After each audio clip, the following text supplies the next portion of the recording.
ভাৰত পাকিস্তানে যুদ্ধবিৰতিৰ বাবে সন্মতি প্ৰকাশ কৰাৰ পাছতেই হ্ৰাস পাইছে সামৰিক উত্তেজনা।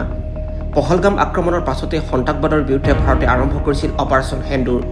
এই অপাৰেশ্যনৰ অধীনত পাকিস্তান আৰু পাকিস্তান অধিকৃত কাশ্মীৰত থকা কেইবাটাও সন্ত্ৰাসবাদী ঘাটি ধ্বংস কৰে ভাৰতে। কিন্তু পাকিস্তানে ইয়াৰ পাছতেই ভাৰতত সামৰিক আক্ৰমণৰ চেষ্টা চলায়। একে সময়তে পাকিস্তানৰ সেই প্ৰচেষ্টা বিফল কৰাত সফল হয় ভাৰত। প্ৰশ্ন হয়, ভাৰতৰ ওপৰত সামৰিক আক্ৰমণৰ চেষ্টা কৰাৰ ফলত পাকিস্তানে কিমান টকা ব্যয় কৰিবলগীয়া হ'ল?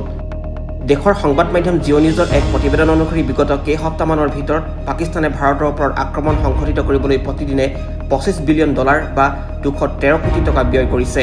মুঠতে তেওঁলোকৰ মুঠ খৰচ $100 কোটি মাৰ্কিন ডলাৰ বা ভাৰতীয় মুদ্ৰাত 8,500 কোটি টকাতকৈও অধিক।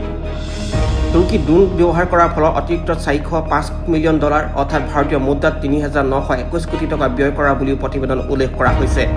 অৱশ্যে তেওঁলোকে এই পৰিমাণৰ ধন কেৱল ব্যৰ্থ ড্ৰোন আক্ৰমণৰ বাবে ব্যৱহাৰ কৰা নাছিল। যিখিনি বাকী থাকিল সেইখিনিৰে সীমান্ত ব্যৱস্থা সক্ৰিয় কৰি সীমান্তলৈ সৈন্য পঠোৱাৰ দৰে পদক্ষেপ গ্ৰহণ কৰিছিল। ইমান কোটি টকা খৰচ কৰাৰ পাছতো পাকিস্তানে ভাৰতক কোনো ধৰণৰ আঘাত সানিব পৰা নাছিল। তুৰস্কৰ পৰা ড্ৰোন অনাৰ পিছতো পাকিস্তানৰ সকলো প্ৰচেষ্টা বিফল কৰিছিল ভাৰতৰ বায়ু প্ৰতিৰক্ষা ব্যৱস্থাই। News desk report, TV9 Assam digital.